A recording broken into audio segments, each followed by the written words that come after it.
Welcome to CSL TV, and I just hope you guys are having a beautiful, blessed day. Now, if you're new to the channel, this is just a review, a reaction, as well as an informational channel. Hopefully, informational part help you and someone out, and we just watch what goes on in the world and talk about it.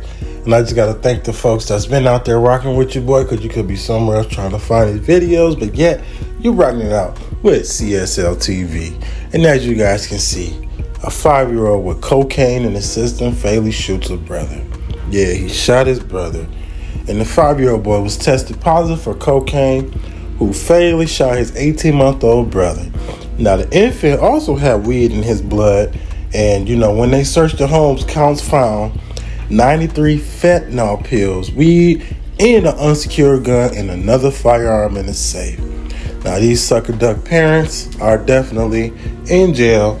And their kids are definitely, I should say the son is definitely taken, because I just don't see them being like, oh, it was just a nick, and then boom, they go back home. No, it was drugs and all that involved, and I hope that people did their job the right way.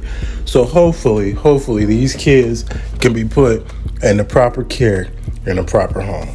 And her ex-stepdad is trying to kill her. She's got over 4 million followers on TikTok, where she posts lighthearted skits and lip-syncing videos. But cops say 64-year-old Luis Dimas showed up at her Miami apartment one night last week, a full 7 months after he and her mother broke up, looking for blood. He reportedly confronted his ex-wife in their hallway, demanding to know where Ishel was, blaming her for their failed relationship. What happened next is nothing short of a nightmare. Dimas allegedly pushed his way into the apartment, pulled out a gun, and headed straight for Ishel's room. She tried to hide under the bed as he pointed the gun at her and shouted, "I'm going to kill you," then fired a single shot at close range. Miraculously, the shot missed. She said it was all thanks to her mom trying to wrestle the gun away from him from behind. Reports say Dimas bit the mother and tried to shoot again, but the women managed to prevent another shot, hitting him with a wine bottle. But the terror didn't end there. Dimas forced his ex-wife to clean up the scene, mopping the floor and hiding the evidence, reportedly threatening them with death if they called the police. It wasn't until the next day that Ishel and her mother went to the hospital and reported the crime. Ishel took to Instagram to share her story, saying, "There are no words to describe the terror, pain, trauma, anxiety, and panic attacks this has caused us." Dimas has been arrested and charged with attempted murder, aggravated assault, and other serious crimes.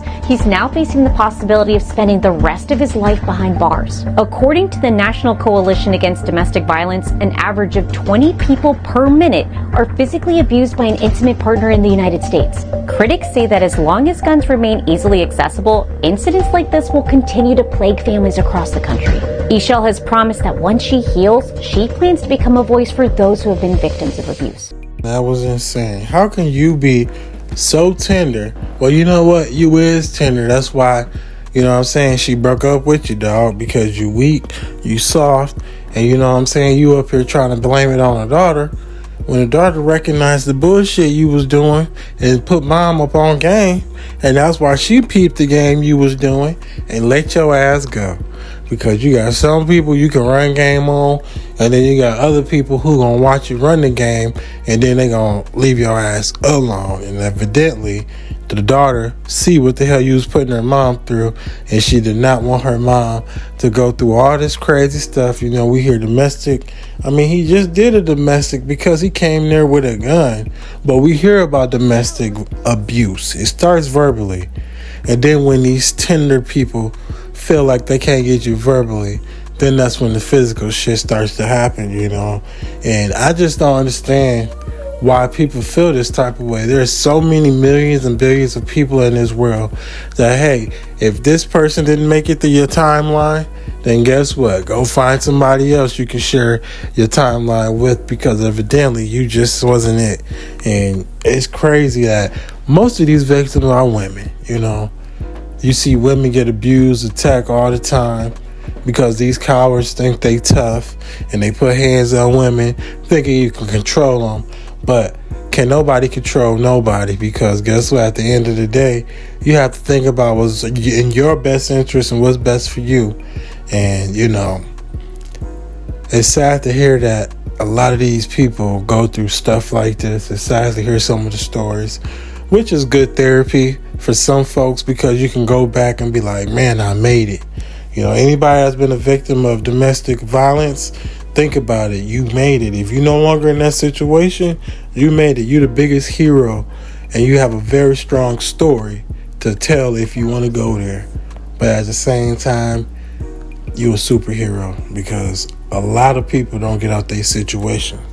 Wallace was sitting at home with his fiance thinking they were safe. They had moved to Alabama for a fresh start away from Knoxville. But what Wallace didn't know was that someone was already watching them planning. That someone? Melody Sasser, a 48-year-old woman who had met Wallace on Match.com. She thought they were hiking buddies, but in her mind, it seemed she wanted more. Things went south when Wallace told Sasser that he was engaged. That's when his fiance started receiving threatening calls, her car was keyed, and the couple soon realized that they were being stalked, every move monitored through their fitness apps. And Sasser was just getting started. She found a site on the dark web that promised to take care of, quote, problems. In her messages to this so-called killer's market, she had one clear request. She wanted Wallace's fiance dead. She reportedly said she needed it to look like an accident. She even sent photos, information on where to find the victim, and paid nearly $10,000 in crypto to get the job done. But what she didn't know, the site was a scam. And while she was trying to have this woman killed, law enforcement was building their case. This all happened over the course of months, but just this past week,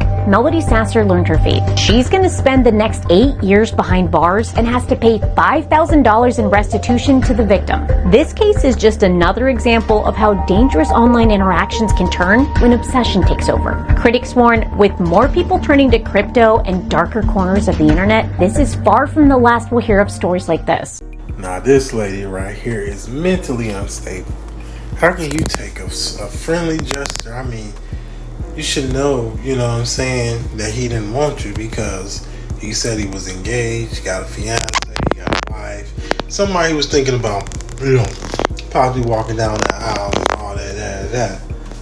But then you take it upon yourself to say, no, he's mine.